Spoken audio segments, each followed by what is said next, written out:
The Yellow Face. Part 1. Sherlock Holmes did not like aimless physical exercise, but one spring day I persuaded him to go for a walk with me in the park.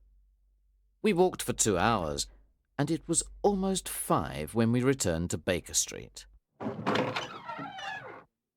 "I beg your pardon, sir," said our page boy as we entered. "there was a man waiting for you. He was a very restless gentleman.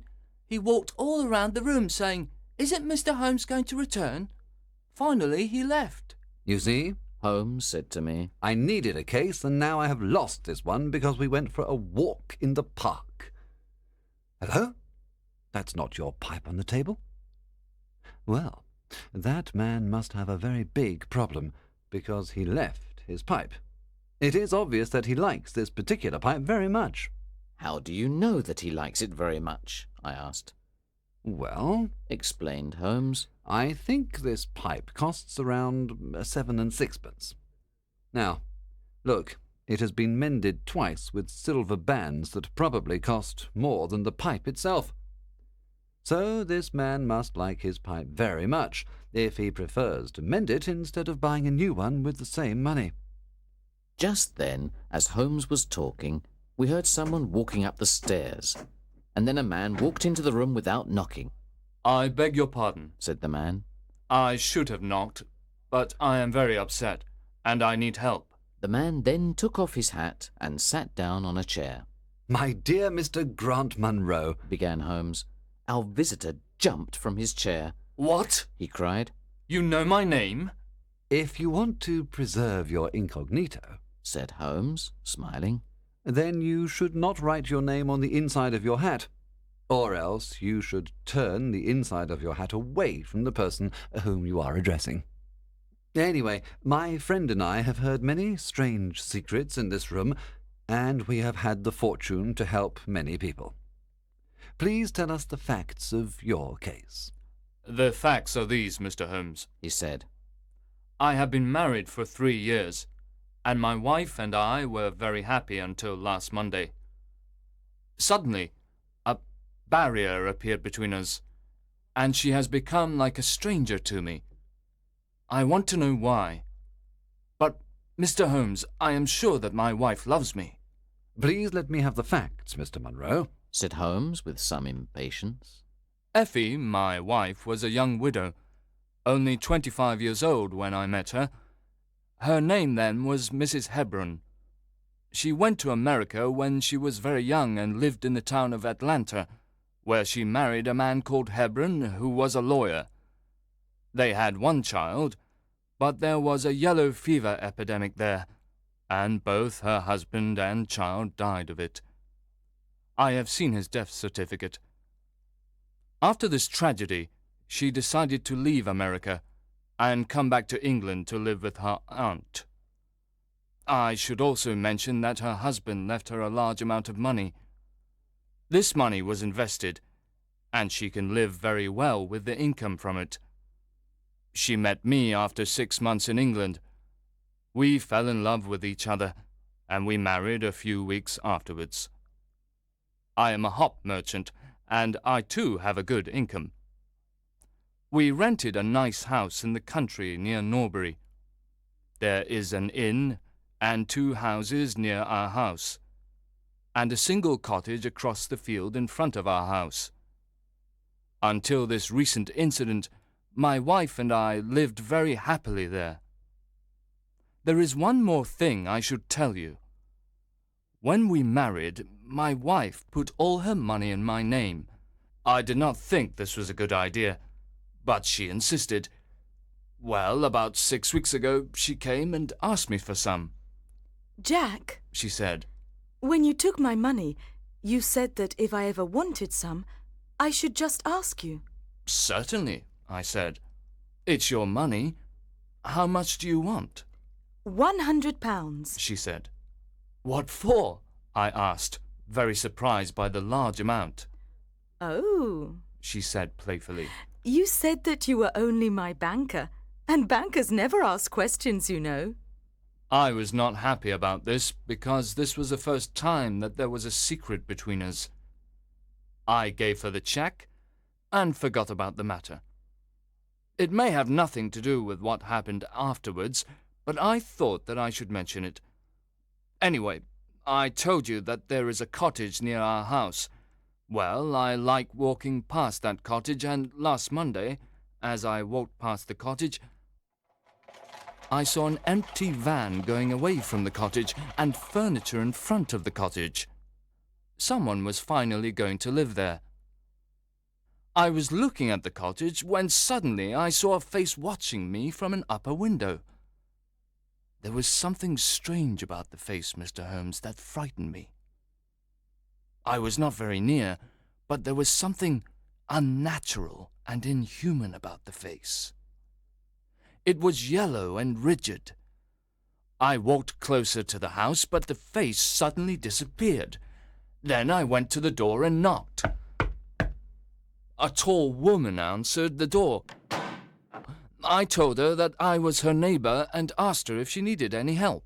If we need any help, we'll call you, She said, and shut the door in my face. That night I did not tell my wife about the strange face and the rude woman, but I did tell her that people were now living in the cottage. That same night, something strange happened. In the middle of the night, when I was not completely asleep, I became aware that my wife was dressed and was leaving the room. She looked very frightened and nervous.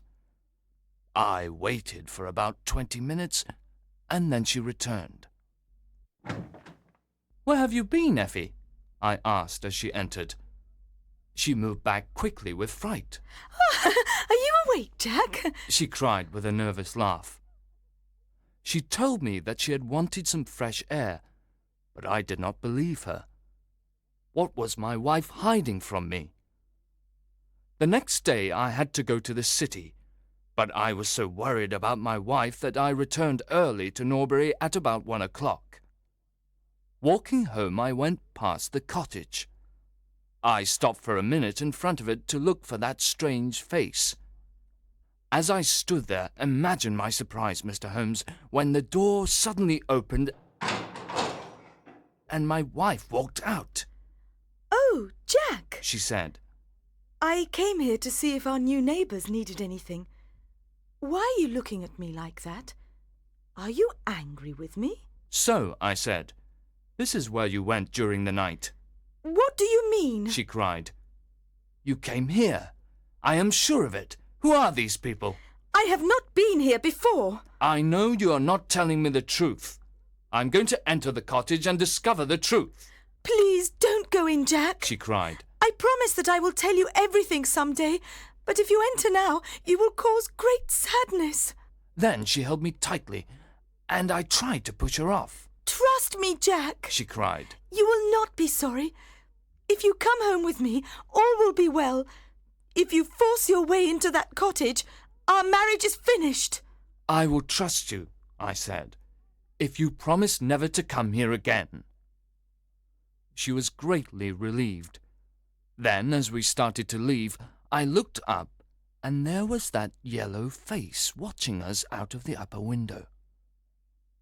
What link could there be between that creature and my wife? After that, everything went well. But one day I returned home early. I discovered that my wife had been to the cottage again, so I went to the cottage.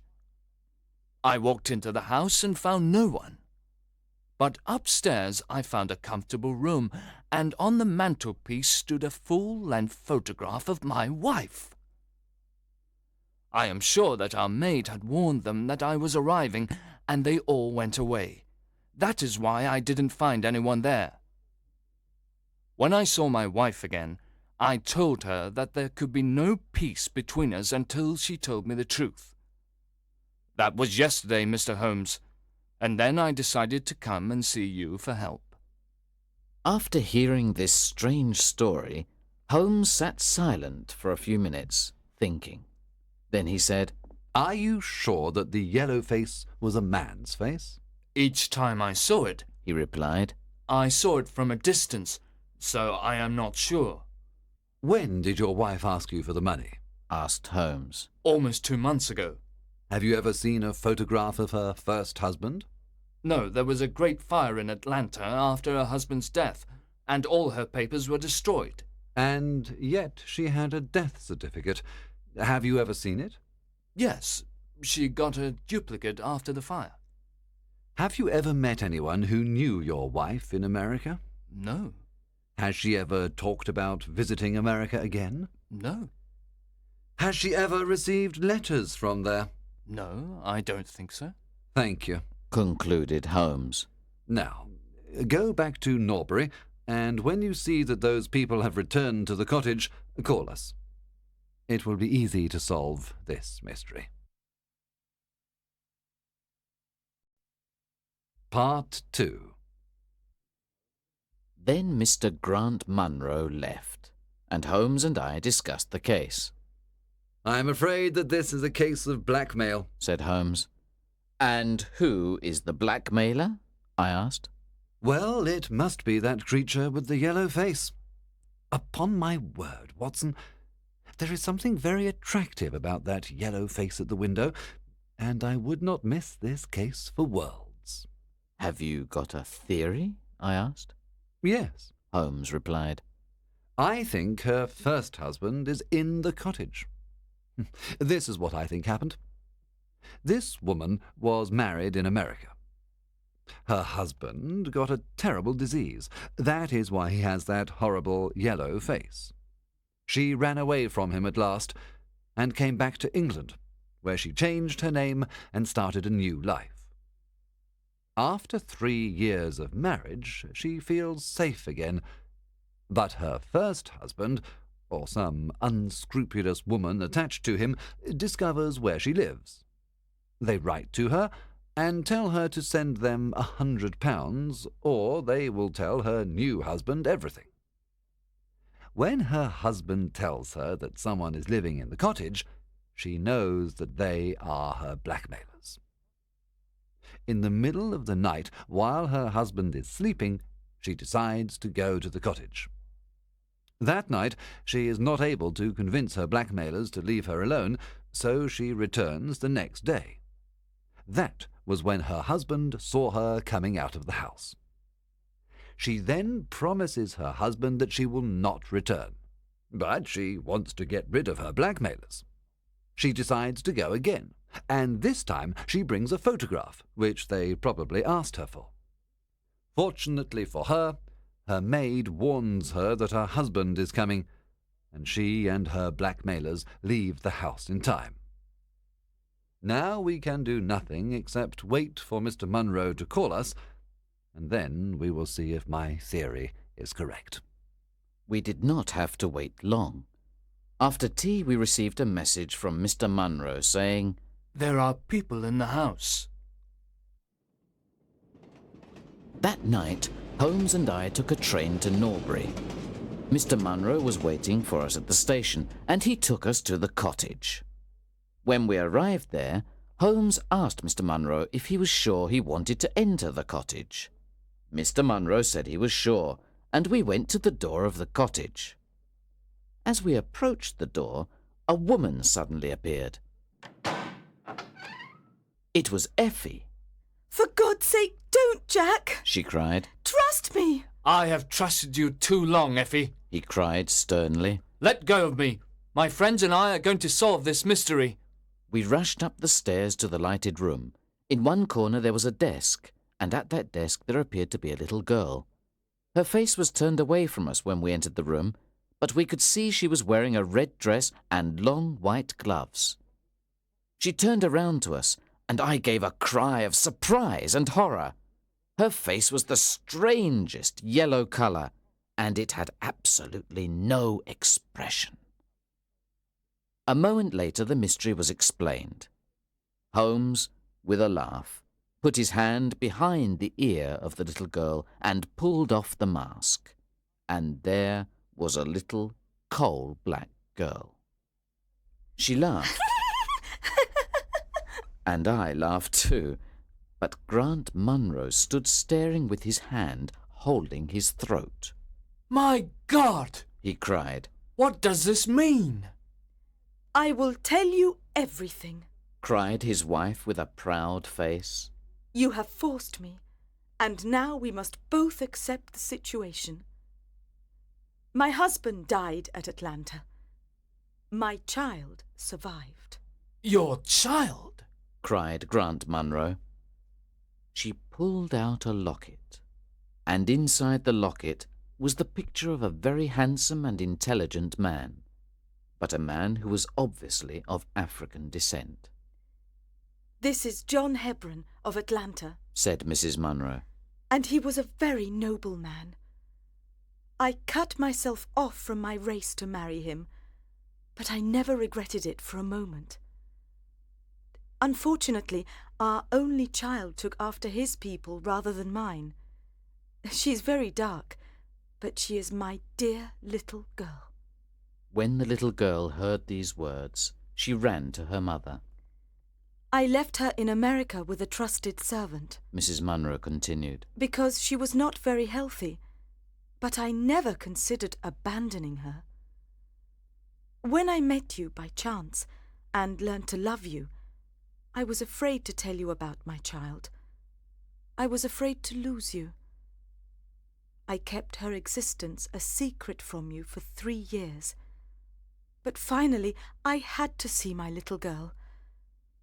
I sent the servant £100 and told her to come to this cottage. I took every possible precaution so that there would not be gossip about a little black girl. That is why she wore that yellow mask. You told me about her arrival in the cottage, and that night I had to see her, and that was the beginning of my troubles. And now, tonight, you know everything.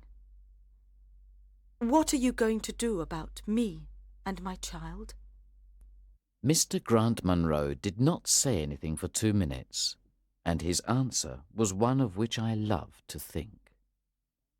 He lifted the little child, kissed her, and with the little girl in his arms, he gave his other hand to his wife. We can talk it over more comfortably at home, He said. I am not a very good man, Effie, but I think that I am better than you thought. We all left the cottage together, and then Holmes and I returned to London. We did not say another word about the case until late that night at Holmes's house in Baker Street, just before Holmes went to bed. Watson, He said, if you should ever think that I am becoming too confident in my powers, or that I am not working hard enough on a particular case, please whisper Norbury in my ear, and I will be infinitely obliged to you.